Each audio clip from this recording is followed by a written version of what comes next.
முதல்ல எண்ணெய் ஊற்றி அப்புறம் கடுகை போட்டு அப்புறம் கொஞ்சம் சோம்பு போடணும்.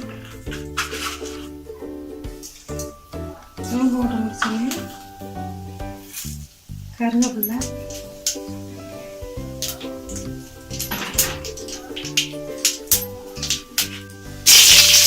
மிளகாய்,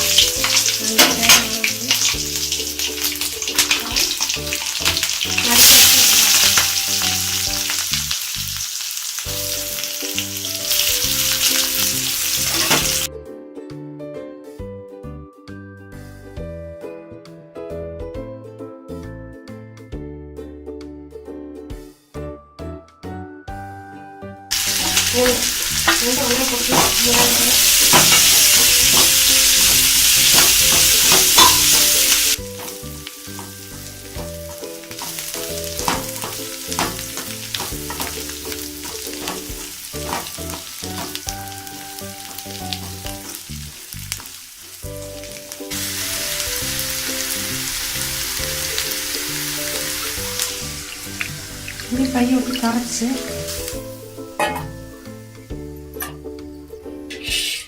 அப்புறம் மிளகுத்தூள்,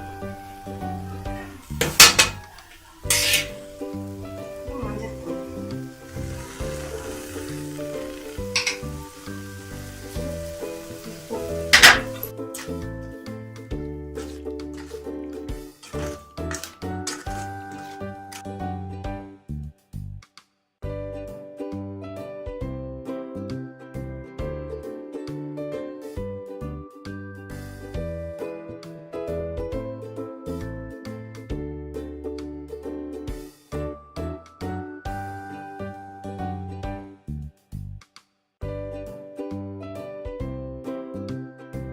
தேங்காய்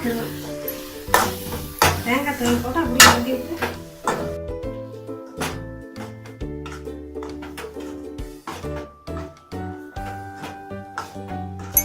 கொஞ்சம் மல்லித்தலை,